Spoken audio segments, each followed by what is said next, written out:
Sorry guys, I didn't know how much time I had left. I wasn't paying attention to the time.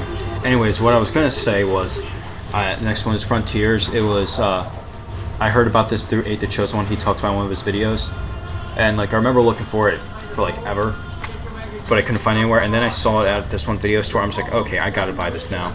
And I was like, whoosh, picked it up, went home, put it in the DVD player, and I was like, ooh, oh, dude, that ain't right. Oh, no, that ain't right. Like, I will say, at the end, this kind of drags out for too long. If you've seen it, you know what I mean. That kind of that's kind of, like, overdone.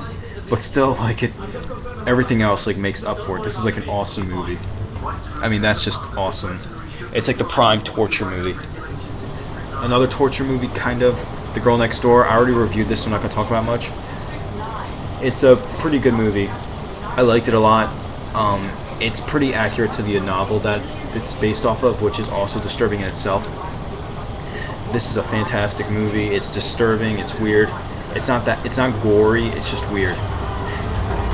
That's all I can say. Next is a collection of movies called Whorehouse Grades. The movies that comes with is Blood of Dracula's Castle, Blood Mania, Brain Twisters, Devil's Hand, Madmen of Mendora's, Nightmare in Wax, Primeval, Satan's Slave, Stanley, Terrified, Terror, Trip, The Teacher. One of these, oh yeah, the Madmen of Mendora's is also known as They Saved Hitler's Brain. The only ones I've seen are Blood of Dracula's Castle, Primeval, Nightmare in Wax, and I saw another one of these. I forget which one though. Hold on. The Devil's Hand. I saw that one. I haven't seen all of them yet, so I can't vouch for all of them. But they're those movies that are like old grindhouse movies, where they fall into they're so bad they're good. I heard that the Madman of Mendora's or They Saved Hitler's Brain is another one of those like so bad they're good movies. I watched the kind of documentary movie 50 Worst Horror Film, not 50 Worst Horror Films, but 50 Worst Movies of All Time, and They Saved Hitler's Brain was on there, so that means I have to see it. If it's a bad movie, I just gotta see it because that's how I roll.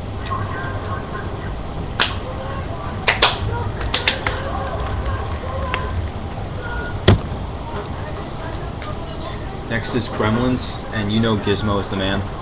I'm not going to say much about this because I think everyone has already seen Gremlins. Well, not everybody, but a lot of people have already seen this movie. It's a really good movie.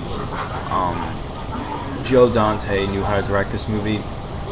This and the second one are the only movies I really like by him. I haven't seen all of his movies, so I don't really know what he's done. I saw his crappy movie with that he did for Masters of Horror, Homecoming, I think it's called. I didn't like that at all. I'm not sure if it was like how it was trying to be all political and stuff, but it was just stupid. This is a lot of fun. I used to have Gremlins 2, but someone stole that from me, if you can believe it. And who steals Gremlins 2 of all things?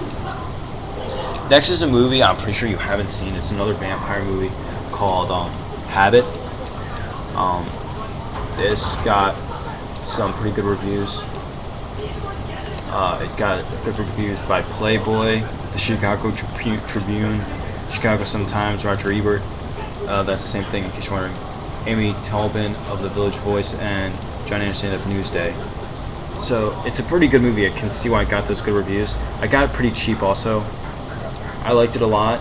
I'm not sure if this was direct to video or it actually got theatrical release.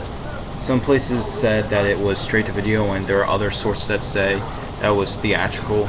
But don't like listen to me on that because I'm honestly not sure of how that was. It's a pretty good one. I recommend it. The next two are movies you've obviously seen. The first is John Carpenter's Halloween. You know the story. Guy in mask goes around killing people, trying to find his sister, and this one guy's trying to stop him. That's the story. And as simple as the story is, well, it's simple because it's the first of its, well, one of the earliest of its kind. Other than Black Christmas, there was like nothing like it at the time. It's a pretty good movie. I like how it's like not like focused on gore and stuff. It's more or less just focused on chills and stuff. It's also very independent, and and independent's just awesome. The next one has a higher budget. Halloween 2.